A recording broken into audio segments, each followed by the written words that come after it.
마태복음 13장 31절로 33절 말씀, 그리고 저희가 읽지 않았지만 44절 말씀부터 50절 말씀에까지 보면 천국에 관한 소개를 하고 있습니다.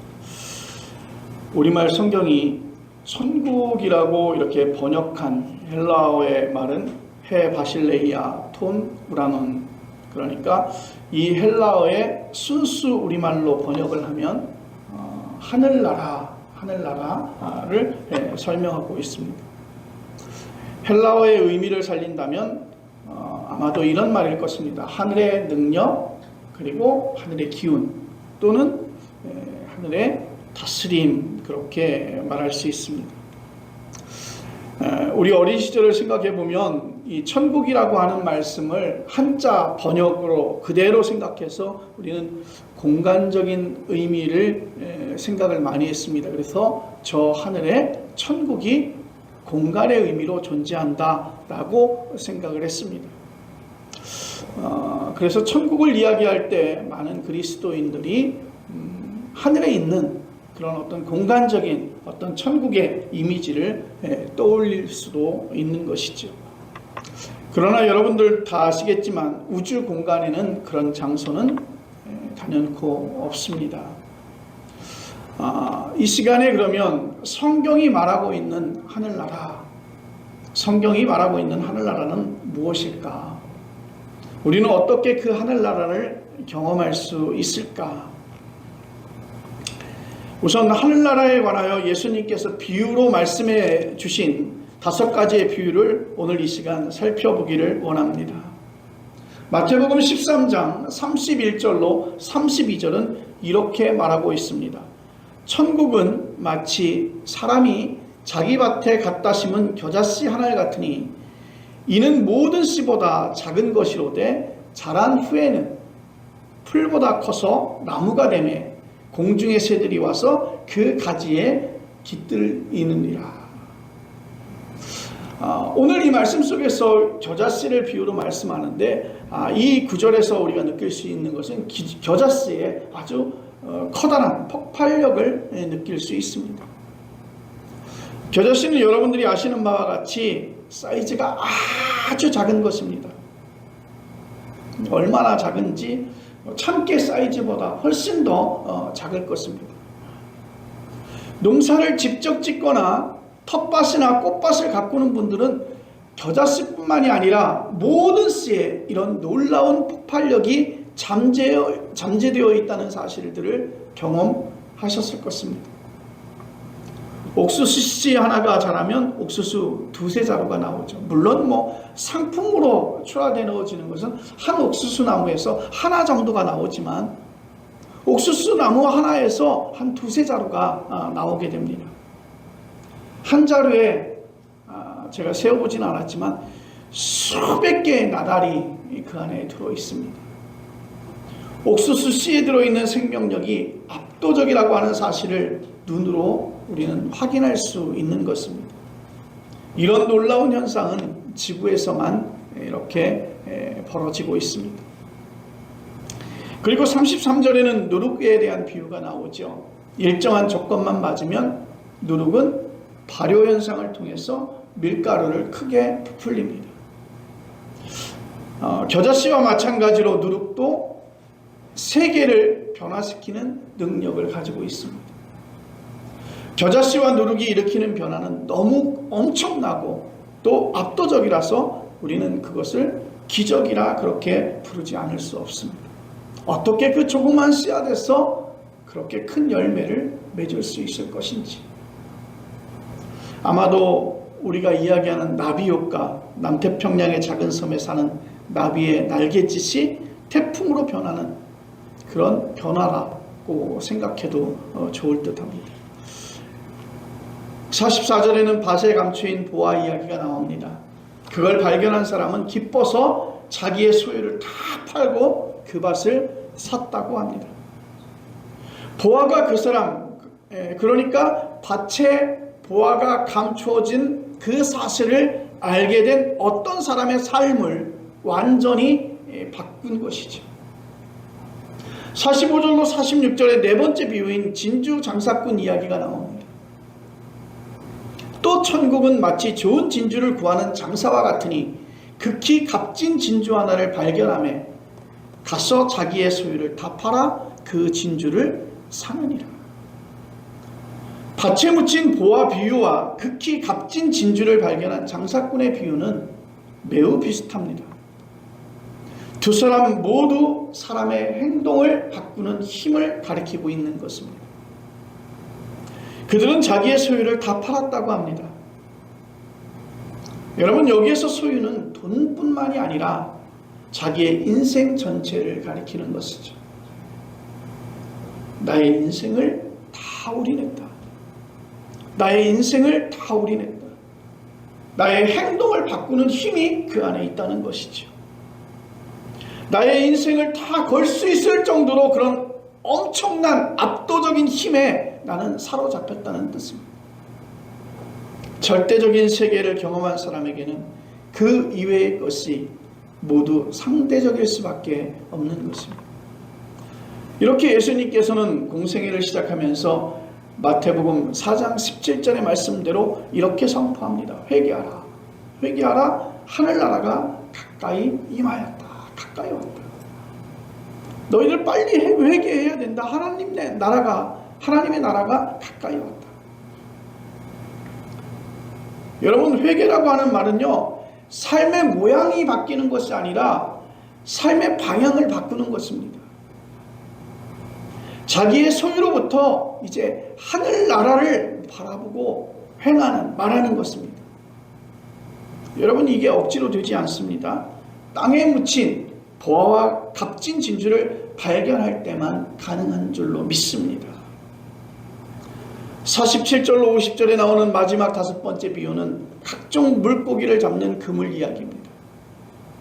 물고기에게 그물은 압도적인 힘이라고 하는 것이죠. 어떤 물고기도 그물 안에 들어오면 빠져나갈 수 없습니다. 어부는 그물 안에 든 물고기 중에서 쓸만한 것은 그릇에 담고 쓸만하지 못한 것은 다시 바다에 던져버리죠. 그 의미를 49절로 50절이 이렇게 말하고 있습니다. 세상 끝날에도 이러하리라. 천사들이 와서 의인 중에서 악인을 갈라내어 풀무불에 던져 넣으리니 거기서 울며 이를 갈리라. 예수님께서 말씀하신 다섯 가지의 이 비유의 말씀은 하늘나라에 관해서 아주 분명하고 명확한 사실을 가리키고 있습니다.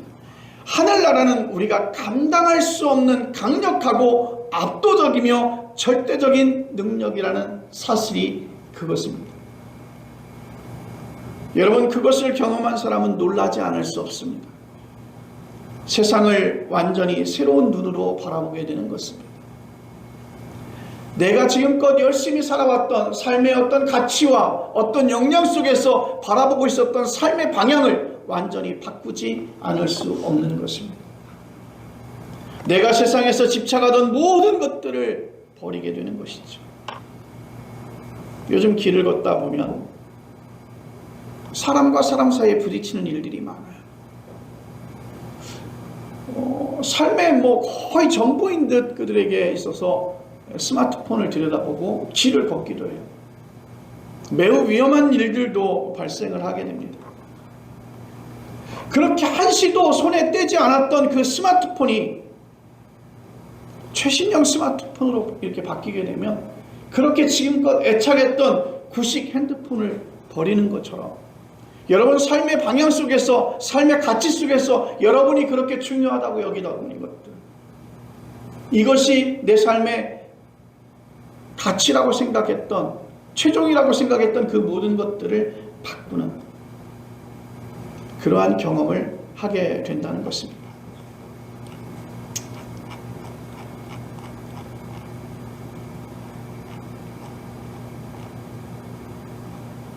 그래서 성경이 일관되게 전하는 하나님의 경험, 바로 그것입니다. 성경은 모두 한결같이 하나님의 능력 앞에서 놀라워했습니다. 그리고 그 능력을 찬송했습니다.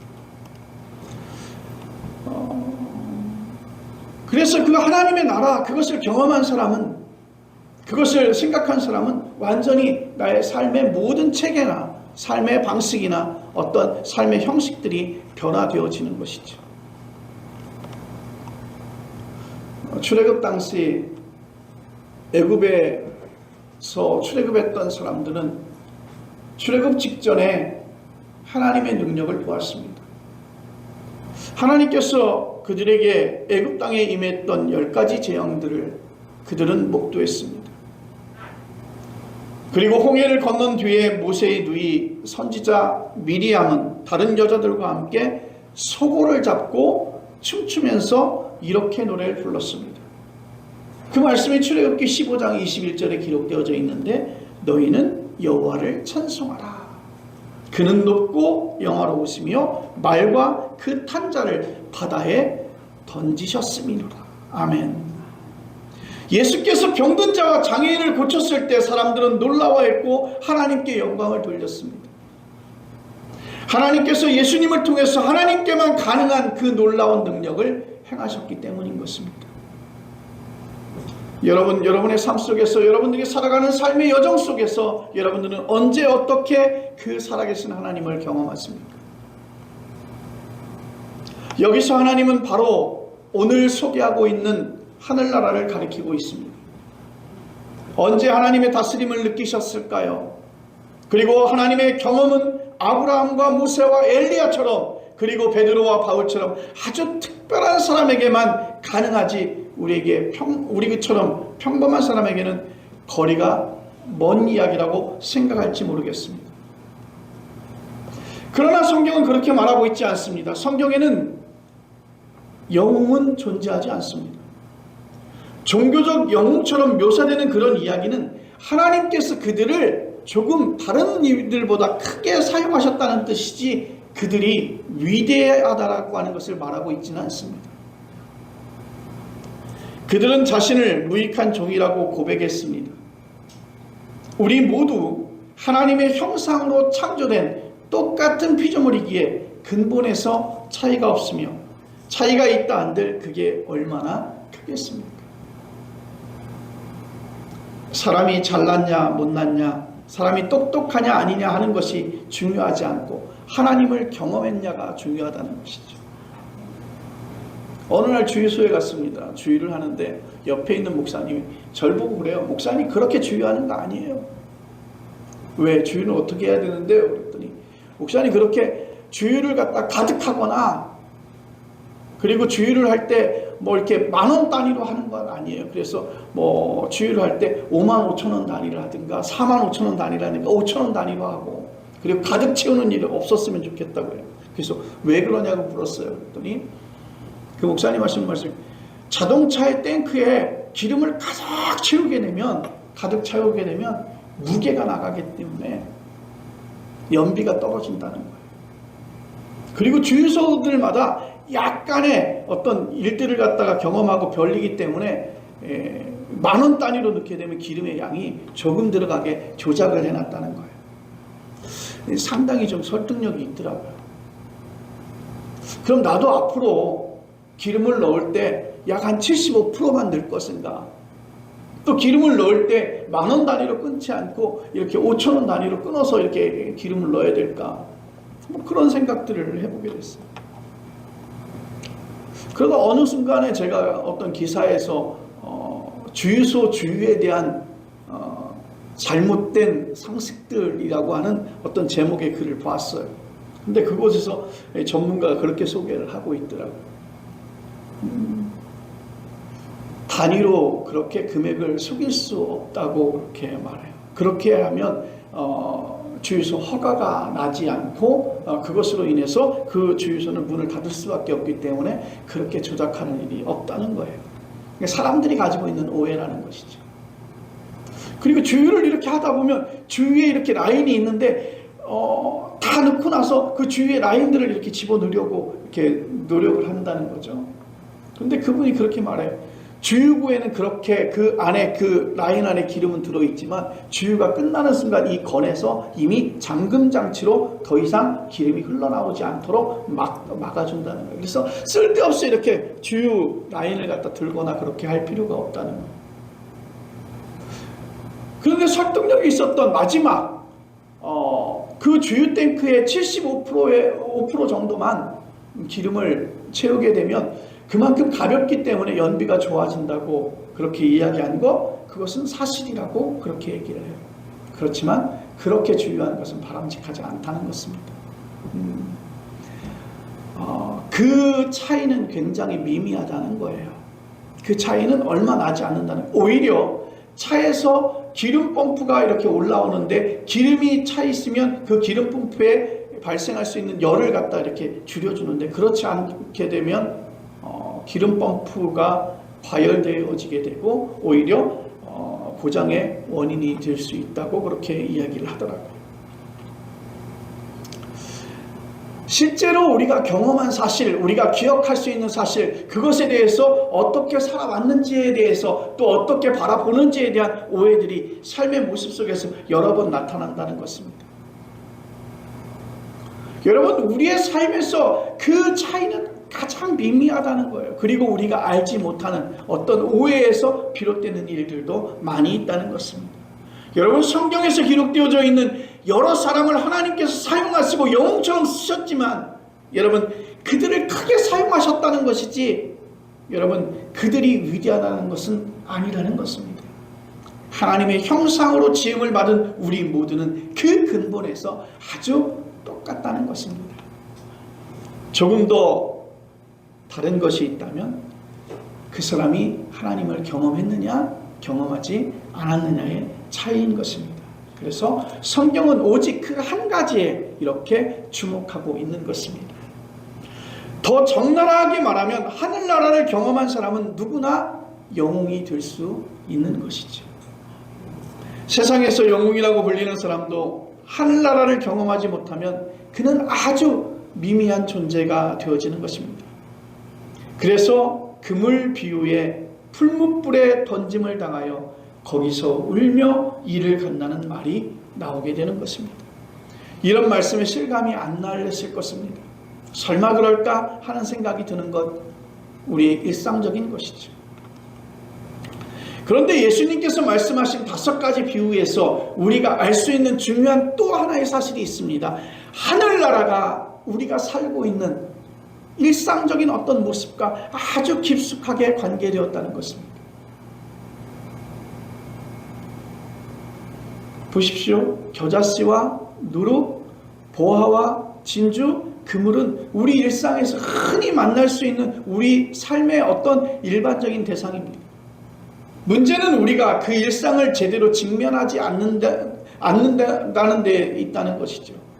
나는 일상을 열심히 사니까 일상을 직면한다고 생각할지 모르겠습니다. 여러분, 어떻게 살아갔습니까? 좋은 대학교에 들어가고, 그래서 어릴 때부터 열심히 공부하고 선행학습에 열을 올리고, 연봉이 높은 직장에 들어가고, 원하는 사람을 만나서 결혼하고, 나름으로 인생을 즐긴다고, 남부럽지 않게 최선을 다해서 일상을 산다고 해서 일상을 직면하고 있는 것은 아닙니다. 실제로 그들의 눈에 겨자씨와 누룩이 엄청난 힘이 과연 보일까요? 자기의 소유를 포기해도 괜찮다 할 정도로 의미 있는 절대적인 대상이 그들에게 있을까요? 세상이 제시하고 있는 삶의 기준을 맞추려고 애쓰고 자기를 성취하는 일에만 몰두하면서 자기를 압도하는 힘을 경험할 수 있을까요? 어딘가에 굴복당하는 삶을 가장 수치스럽게 여기는 현대인들에게 하늘나라의 경험은 아마도 그렇게 흥미로운 이야기는 아닐 것입니다. 그물 이야기 조금 더 집중해서 해보기를 원합니다. 우리는 모두 그물 안에 들어가 갇혀있는 물고기입니다. 여기에 동의하지 않는 분들도 있을 거예요. 나는 자유하기 때문에 그물과는 상관없다고 말할 수 있는 사람도 있을 것입니다. 자유인으로 프리하게 살아가는 것 좋습니다. 국가와 이데올로기와 윤리 도덕과 종교에서 자유롭게 살아도 좋습니다. 나는 죽음도 두렵지 않다고 말할 수 있겠지요. 그러나 인간의 실존을 정확하게 아는 사람은 나 자신이 자유롭지 못하다고 자유롭게 살아가고 있다고, 그 자유를 우리는 누리고 살아가고 있다고 그렇게 단연코 이야기하지는 못할 것입니다. 누가 그 물질에서 벗어날 수 있을까요? 숨을 쉬지 않고 살지 못합니다. 아무도 죽음을 피할 수 없습니다. 먹고 사는 문제와 죽음의 문제가 우리의 자유를 제한한다는 사실은 분명합니다. 근본적으로 삶의 문제에서도, 즉 자기가 자유롭다고 확신하는 그 인식의 차원에서도 우리는 그물의 운명에 들어가 있습니다. 우리의 삶은 늘 제한적이고 부분적입니다. 그래서 사도 바울은 고린도전서 13장 9절로 10절에 이런 고백을 하게 됩니다. 우리는 부분적으로 알고 부분적으로 예언하니 온전한 것이 올 때에는 부분적으로 하던 것이 패하리라. 어떻게 될지 전혀 모르면서 산업 발전에 매달리다 보니까 지금 우리가 기후 위기를 맞이하고 있지 않습니까? 어제 뉴스에서 보도하기를 2024년은 가장 더운 해로 기록될 것이다 라고 얘기를 해요. 아마 2025년에 가면 똑같은 기사가 또 나올 것 같아요. 이제는 대한민국의 기후도 많이 변했어요. 예측하지 못합니다. 순간순간 변화하는 그런 기후 위기. 하나님을 믿는 사람이나 믿지 않는 사람이나 같은 그물에 갇혀있는 그 물고기 신세처럼 살아가고 있습니다. 그런데 마지막에 오면 천사들이 의인과 악인을 그 그물 안에서 구별해낸다는 것이죠. 그물 안에 갇힌 물고기 같은 운명에 놓여 있음에도 불구하고 하나님의 백성으로 살아야 할 가장 큰 이유가 바로 여기에 있다는 것입니다. 하늘나라의 종말론적인 다스림이 우리를 붙들고 이끌어가기 때문인 것입니다. 여러분, 우리 예수 믿는 사람들은 그 마지막에 일어날 일을 지금 여기서 살아내고 있는 사람들이라 그렇게 말할 수 있는 것입니다.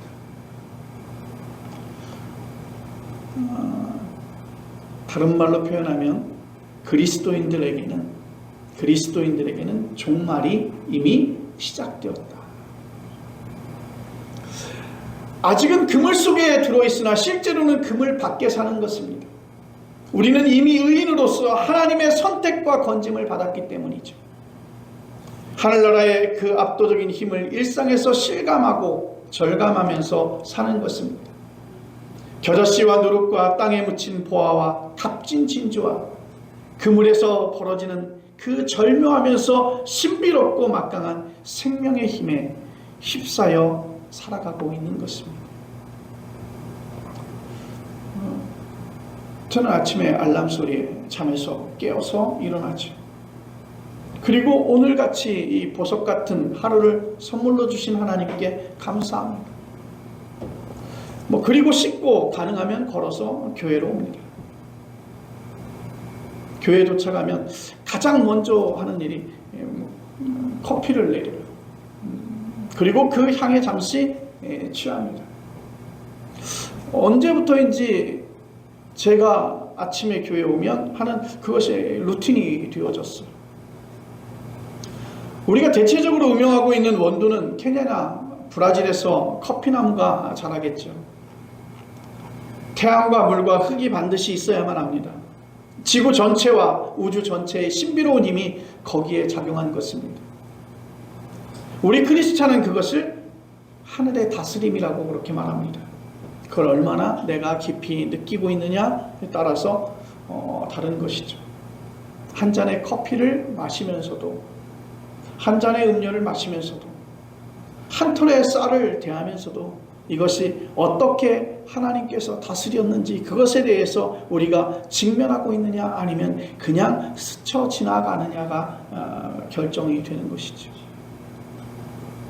만약 겨자씨와 누룩 현상에서 실제로 마음을 둔다면 그의 눈에 다른 일들은 매우 사소하게 보일 것입니다. 땅에 묻힌 보화와 값진 진주와 그물을 통해서 일어나는 하늘나라가 그 삶을 지배하기에 다른 일들은 웬만하면 소리 지르지 않습니다. 그리고 거기에 연연하지 않습니다. 그리고 가볍게 양보할 수 있습니다. 태풍이 태풍이 들이닥쳤는데도 취미생활을 업그레이드 한다고 고민하거나 사업을 걱정할 사람은 아마 없을 것입니다.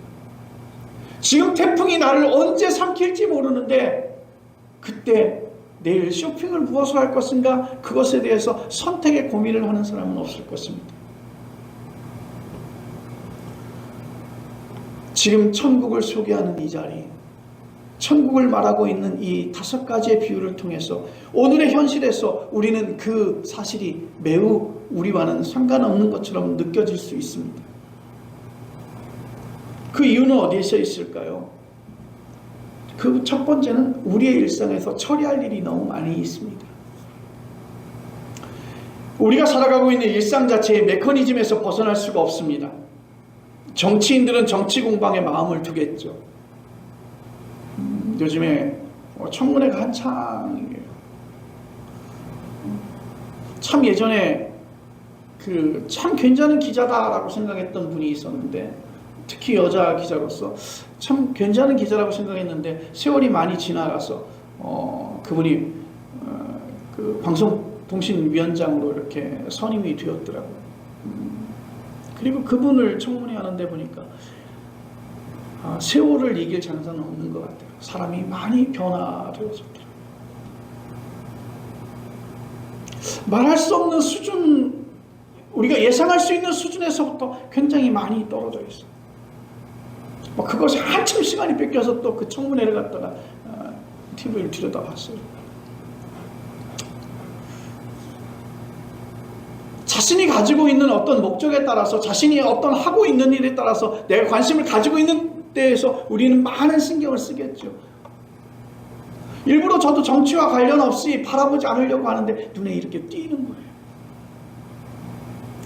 웹서핑을 하면서도 정치적인 어떤 문제가 나오면 그냥 덮어버리고 그냥 넘어가면 되는데 그것이 나의 마음을 또 사로잡는 거예요. 그래서 다시 한번 클릭해서 그 안에 기사가 어떤 기사가 있는지 또 이렇게 읽게 되는 것이죠. 여러분, 우리는 보통 이렇게 일상적인 일에 몰두해서 살아가고 있습니다.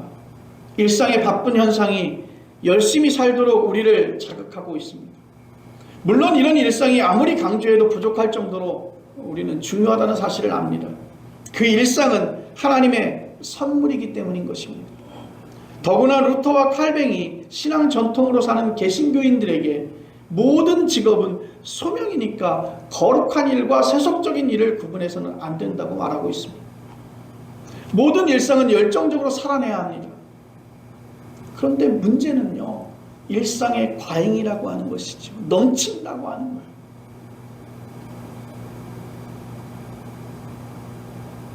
요즘 당뇨에 관심이 많아서 이렇게 당뇨에 관한 자료들을 이렇게 좀 찾아보는데, 사실은 그게 우리 삶에 있어서 큰 에너지원이잖아요. 당분이.